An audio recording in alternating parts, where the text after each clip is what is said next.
ആറാമതാ മയ്യത്ത് നൊമ്പരപ്പെടുന്നത്.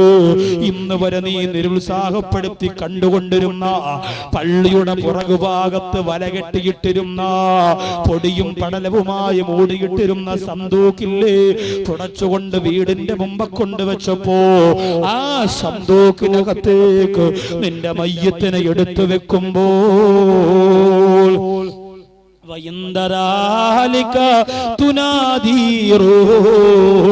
ആ സമയത്ത് റൂഹ് വിളിച്ചു പറയുന്നത് എന്തെന്നറിയോ? എന്റെ ബന്ധുക്കളെ, എന്റെ സ്നേഹിതന്മാരെ, തറക്തു ഇംറഅതി അർമില, എന്റെ ഭാര്യ ഈ വീട്ടിനകത്തുണ്ട് ബന്ധുക്കളെ, അവളെ ഞാൻ വിധവയാക്കിയിട്ട് പോവുകയാണ്. ഇന്നലെ വരെ അവൾക്ക് ഞാനുണ്ടായിരുന്നു, ഇന്നലെ വരെ അവളുടെ കൂടെ ഞാനുണ്ടായിരുന്നു, ഇന്നവൾ ഒറ്റയ്ക്കാണ്.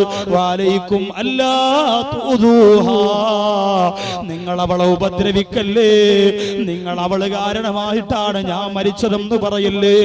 എത്രയോ പേരങ്ങനെ പറയുമല്ലോ. ഭാര്യയും ഭർത്താവും ഹണിമൂൺ ആഘോഷിക്കാൻ പോയപ്പോ, ഊട്ടിയിൽ പോയപ്പോ, കൊടൈക്കനാൽ പോയപ്പോ അപകടമുണ്ടായിട്ട് ഭാര്യ മാത്രം തിരിച്ചു വന്നു, ഭർത്താവ് മരണപ്പെട്ടു പോയി. അങ്ങനെ മരണപ്പെടുമ്പോ നാട്ടിലുള്ള ബന്ധുക്കൾ പറയുമല്ലോ, അത് പെണ്ണിന്റെ ഭാഗ്യക്കേടാണ്, അത് പെണ്ണിന്റെ എരണക്കേടാണ്, മൂദേവി പിടിച്ചവള്, ശാപം പിടിച്ചവള് വന്നു കേറിയപ്പോ എന്റെ മോൻ മരിച്ചുപോയല്ലോ എന്ന് പറയല്ലേ. തന്റെ ഭർത്താവ് പോയി മനസ്സ് ഉടഞ്ഞിരിക്കുന്ന പെണ്ണിനെ നിങ്ങൾ അങ്ങനെ പറഞ്ഞ് വേദനിപ്പിക്കല്ലേ. അബൂദാബിയിൽ മരണപ്പെട്ടു പോയ സഹോദരൻ നാട്ടിലേക്ക് വരാൻ വേണ്ടി തീരുമാനിച്ചിരുന്നവനാണ്. മലപ്പുറം ജില്ലയുടെ തിരൂരെന്ന് പറയുന്ന സ്ഥലത്തുള്ള തന്റെ വീട്ടിലേക്ക് നാട്ടിൽ വരുന്നതിന് 10-20 ദിവസം മുമ്പ് കാർഗോയിൽ സാധനം അയച്ചു. കാരണം ഇവിടുന്ന് ഞാൻ ലീവ് കിട്ടി നാട്ടിലെത്തുമ്പോ ആ സാധനങ്ങൾ അവിടെ എത്തണമെന്ന നിയത്തിലാണ് കാര്യങ്ങൾ ചെയ്തത്. അങ്ങനെ ആ സഹോദരൻ വരുന്നതിന് മുമ്പ് അവിടെ വെച്ച് അപകടത്തിലൂടെ മരണപ്പെടുകയാണ്. സുബ്ഹാനല്ലാഹ്. ആ മയ്യത്ത് മലപ്പുറം ജില്ലയുടെ തിരൂര് കൊണ്ടുവന്നിട്ട് ആ സഹോദരന്റെ കബറടക്കം കഴിഞ്ഞു. ആ സഹോദരനെ അടക്കി 3-ാമത്തെ ദിവസമായപ്പോ ആ സഹോദരൻ കാർഗോയിൽ അയച്ച സാധനം വീട്ടിലെത്തുകയാണ്. 1 മാസം മുമ്പ് അയച്ച സാധനം ആ സഹോദരന്റെ മയ്യത്ത് നാട്ടിൽ വന്ന് 3-ന്റെ അന്ന് എത്തുകയാണ്. പ്രിയപ്പെട്ട മാതാവ് പോയി ഒപ്പിട്ട് സാധനം വാങ്ങി. എന്നിട്ട് ആ പെട്ടി അങ്ങോട്ട് പൊട്ടിക്കുമ്പോ അതിലൊന്നാമത്തെ പെട്ടി ഭാര്യയുടെ പേരാണ് എഴുതിയിരിക്കുന്നത്. മരിച്ചുപോയ സഹോദരന്റെ ഭാര്യയുടെ പേരാണ്.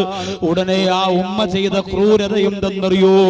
ആ പെട്ടിയെടുത്തിട്ട് അകത്ത് ഇരിക്കുന്ന ഭർത്താവ് വിട പറഞ്ഞതിന്റെ നൊമ്പരം കൊണ്ട് മനസ്സുടഞ്ഞു പോയ പെണ്ണിന്റെ അടുത്തേക്ക് ഈ പ്രിയപ്പെട്ട ഉമ്മ പെട്ടി കൊണ്ട് കൊടുത്തിട്ട് പറഞ്ഞു, എന്റെ മോനെ തിന്നവളെ, എന്റെ മോനെ കൊന്നവളെ, ഇതുകൂടി എടുത്തു തിന്നുമ്പോ നിനക്ക് തൃപ്തിയാകുമല്ലോ.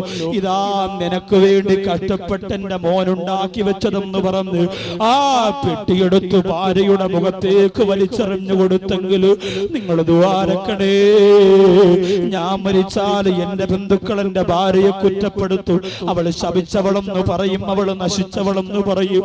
അങ്ങനെ ഒരു ദുരന്തം നിങ്ങളുടെ വീട്ടിൽ വരാതിരിക്കാൻ നിങ്ങൾ ദുആ ചെയ്യണേ. വഅലൈക്കും അല്ലാ തുദൂഹാ. വീണ്ടും ആ റൂഹ് പറയുന്നു, വതറക്തു ഔലാദി ഇത്തമാ, എന്റെ മക്കൾ എന്റെ വീട്ടിനകത്തുണ്ട്. ഞാൻ വരാതെ ഉറങ്ങാത്ത മക്കള്, ഞാൻ ചെല്ലാതെ ഭക്ഷണം കഴിക്കാത്ത മക്കള്, വാപ്പ കൊണ്ടുവരുന്ന മുട്ടായി കാത്തിരിക്കുന്ന മക്കള്, ഉപ്പിച്ചാന്ന് പറഞ്ഞ കവളത്ത് ചുംബനം തരാ കാത്തിരിക്കുന്ന മക്കള്, ആ മക്കൾ എന്റെ വീട്ടിന്റെ അകത്തുണ്ട്. മയ്യത്ത് ചുമക്കുന്നവരെ, എന്റെ മക്കൾ എന്റെ വീട്ടിന്റെ അകത്തുണ്ട്. യുത്തമാ, അവരും യതീമീങ്ങളാ, അവരും അനാഥ മക്കളാണ്, അവരും മുതൽ വാപ്പയില്ലാത്തവരാണ്. അതുകൊണ്ട് വാലൈക്കും അല്ലാത്തുദുഹ, നിങ്ങളായ യതീമക്കളായ എന്റെ അരുമ മക്കളെ ഉപദ്രവിക്കല്ലേ. ഇനി പെരുന്നാളുണ്ടെന്നവർ കൊടുപ്പ് വാങ്ങിച്ചു കൊടുക്കുന്നതാരാ? ഇനി പെരുന്നാളുണ്ടെന്നവരുടെ വിരൽ തുമ്പ് പിടിച്ചു പള്ളിയിലേക്ക് നിസ്കരിക്കാൻ നടന്നു പോകുന്നതാരാ? ഇനി റമളാൻ മാസം തറാവീഹിന്റെ മക്കളെ കൊണ്ടുപോകുന്നതാരാ? അതുകൊണ്ട് വാലൈക്കും അല്ലാത്തുദുഹ, നിങ്ങൾ എന്റെ മക്കളെ യതീമെന്ന് വിളിക്കല്ലേ, നിങ്ങൾ എന്റെ മക്കളെ ഉപദ്രവിക്കല്ലേ, എന്റെ മക്കളെ കഷ്ടപ്പെടുത്തല്ലേ എന്ന് പറയുമെങ്കിൽ ചിന്തിച്ചിട്ടുണ്ടോ? അല്ലാഹു തന്ന സുഖം മാത്രം മതിയല്ലോ. കള്ളും പെണ്ണും കഞ്ചാവും ആഡംബരവുമായി പടവങ്കോട് പള്ളിയുടെ അഹങ്കാരത്തോടെ മുഖം തിരിച്ചു കളയുന്ന ആധുനിക കാലഘട്ടത്തില് നരകത്തിന്റെ വക്താക്കളായി ജീവിക്കുന്നവരെ എത്രയോ കുടുംബത്തിൽ അല്ലാഹു ഇങ്ങനെയുള്ള ദുരിതങ്ങൾ കൊടുത്തു. ഇനി എന്നാണ് മോനെ നിന്റെ ഹൃദയം തുറക്കുന്നത്? കരിമ്പാറ കല്ലുകളെ പോലെ, പർവ്വത നിരകളെ പോലെ, പരിവർത്തനം വരാത്ത പാറക്കെട്ടുകളെ പോലെ ഉറച്ചുപോലെ മനസ്സും കൊണ്ട് റമളാൻ നിനക്ക് ഉപയോഗമില്ലോ, ശഅബാൻ നിനക്ക് ഉപയോഗമില്ലോ, ഈ രാത്രി നിനക്ക് ഉപയോഗമില്ല. അതുകൊണ്ട് എന്റെ സഹോദരിമാരെ, സീരിയലാണ് വലുതെങ്കിലും പൊയ്ക്കോ, സിനിമയാണ് വലുതെങ്കിലും പൊയ്ക്കോ, റിയാലിറ്റി ഷോയാണ് വലുതെങ്കിലും പൊയ്ക്കോ. അവര് കരഞ്ഞാലും ചിരിച്ചാലും അഭിനയിച്ചാലും അവരതിനുള്ള ശമ്പളം വാങ്ങി സുഖത്തോടെ ജീവിക്കുമ്പോ ആഹ്റവും ദുനിയാവും നഷ്ടപ്പെട്ട മൂരാച്ചികളായി മാറിപ്പോകല്ലേ ഉമ്മ. എത്ര കൊല്ലം കൊണ്ട് പറയുന്ന പെങ്ങള്, എത്ര നാളുകൊണ്ട് പറയുന്ന പെങ്ങള്, ഇനിയെങ്കിലും പരിവർത്തനത്തിന്റെ രാത്രിയായി ഇതിനെ സ്വീകരിച്ചുകൊണ്ട് നിന്റെ മനോമുഖരത്തെ നശിപ്പിക്കാൻ വേണ്ടി കാത്തിരിക്കുന്ന പിശാചിനെ പുറം കാലുകൊണ്ട് വലിച്ചെറിഞ്ഞിട്ടോ അല്ലാഹുവിന്റെ പരിശുദ്ധ മുസല്ലകളെടുത്ത് പൊട്ടിക്കരഞ്ഞോ എന്റെ പടവങ്കോട്ടത്തെ പെങ്ങള്. ഏഴാമത് റൂഹ് പറയുന്നതെന്തെന്നറിയോ? ആ സന്തോക്ക് പള്ളിപ്പറമ്പിലേക്ക് കൊണ്ടുപോകുന്ന രംഗത്തെ കുറിച്ച് ചിന്തിച്ചിട്ടുണ്ടോ? നടക്കുന്നവർക്ക് ധൃതിയാണ്, ചുമക്കുന്നവർക്ക് ധൃതിയാണ്, പക്ഷേ ആ സന്തോക്കിൽ കിടക്കുന്നവന്റെ രംഗം നിങ്ങൾ ചിന്തിച്ചിട്ടുണ്ടോ? എത്രയോ കൂട്ടുകാരെ കൊണ്ടുപോയി അടക്കിയില്ലേ, എത്രയോ പിഞ്ചു മക്കൾക്ക് വേണ്ടി കൊച്ചു കബർ വെട്ടിയില്ലേ. അല്ലാഹു ദുരിതങ്ങളെ തൊട്ട് സാക്ഷിയാകുന്നതിനെ തൊട്ട് റഹ്മാനായ റബ്ബ് കാത്തിരക്ഷിക്കട്ടെ. വാഹനം വെട്ടിപ്പൊളിച്ചിട്ട് കൈകാല് വലിച്ചൂരിയെടുക്കുന്നില്ലേ, വാഹനങ്ങൾ വെട്ടിപ്പൊളിച്ചിട്ട് അതിന്റെ അകത്ത് തലയറ്റ് കിടക്കുന്നവര്, കാലറ്റ് കിടക്കുന്നവര്, നെഞ്ചിലേക്ക് വാഹനത്തിന്റെ ഇരുമ്പ് കമ്പി തുളച്ചു കയറിയവര്, അല്ലാഹുവേ എത്ര ദുരന്തമാണ്.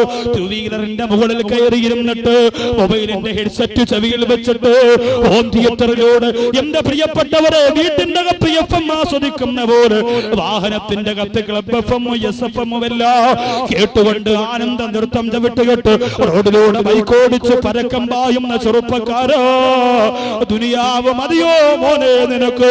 ദുനിയാവ് മതിയോ? അല്ലാഹുവിന്റെ റസൂൽ പറഞ്ഞതെന്തെന്നറിയോ?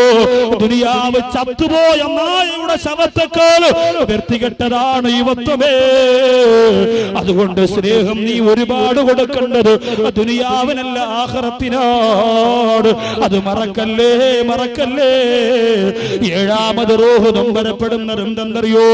ആ മയ്യത്ത് ചുമക്കുന്നവരോട്, ആ മയ്യത്തിന്റെ കൂടെ വരുന്നവരോട് ആ റൂഹ് പറയുന്നു, ലാ തൽഅബന്ന ബികുമുദ് ദുനിയാ കമാ യൽഅബനി. എന്ന ദുനിയാവ് തട്ടിക്കളിച്ചതുപോലെ നിങ്ങൾ ദുനിയാവിന് നിന്നു കൊടുക്കല്ലേ. എന്നെ ദുനിയാവ് നശിപ്പിച്ചു. പടവങ്കോട് പള്ളിയുടെ മുറ്റത്തിരുന്ന നൗസാദ് ബാക്കവി വാത് പറഞ്ഞപ്പോ അന്ന് രാത്രി ഞാൻ തീരുമാനിച്ചതാ, ഇനി കള്ളു കുടിക്കൂല, ഇനി വ്യഭിചരിക്കൂല, ഇനി സീരിയൽ കാണൂല എന്ന് അന്ന് രാത്രി തീരുമാനിച്ചതാണ്.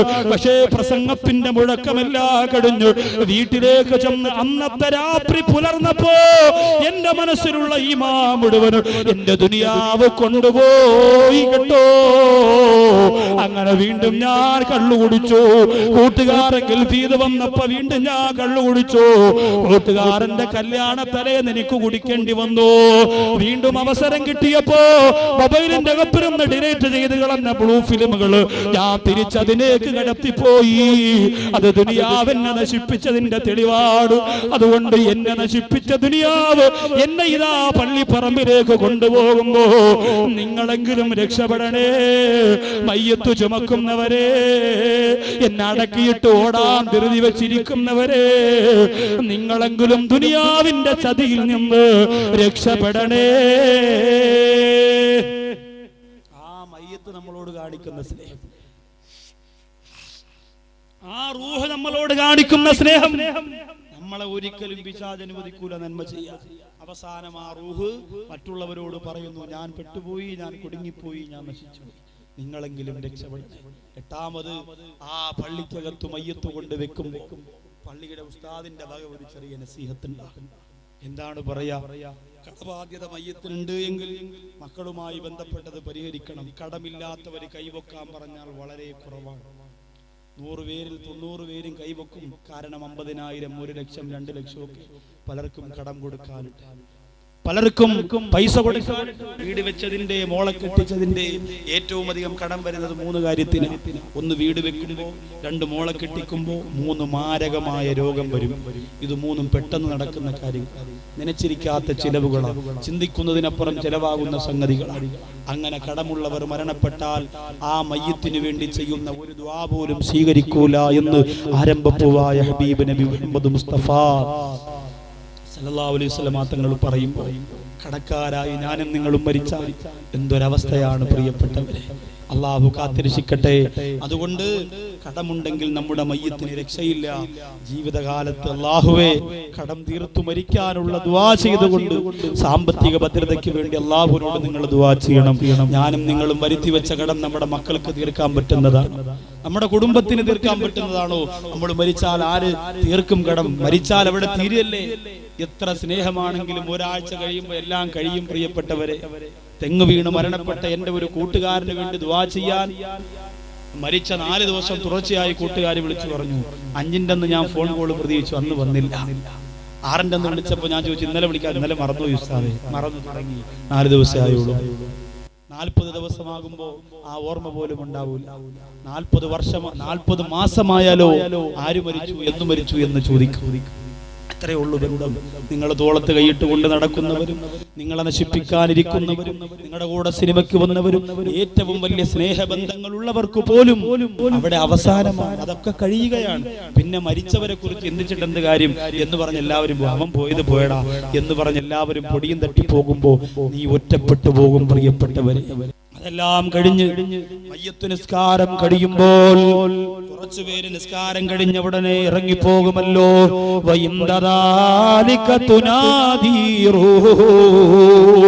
നിസ്കാരം കഴിഞ്ഞ് ഇറങ്ങിപ്പോകുന്നവരെ നോക്കിയിട്ട് ആ റൂഹ് പറയുന്നു, എവിടെയാണ് നിങ്ങൾ ഇറങ്ങി ഓടുന്നത്?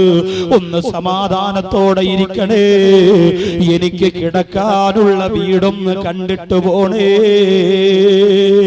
വലിയ മാളിക വെക്കാൻ കൊതിച്ചുകൊണ്ട് ഞാൻ കെട്ടിയ വീട് നിങ്ങൾ കണ്ടതല്ലേ? എന്നിട്ട് ഇന്നു മുതൽ എനിക്ക് കിടക്കാനുള്ള വീട് നിങ്ങളൊന്ന് കണ്ടിട്ട് പോടേ. അവസാനം എന്റെ പ്രിയപ്പെട്ടവരെ, ആ മയ്യത്തിനെ കൊണ്ടുവന്ന് ഖബറിന്റെ അകത്തേക്ക് ഇറക്കി വെക്കുമ്പോ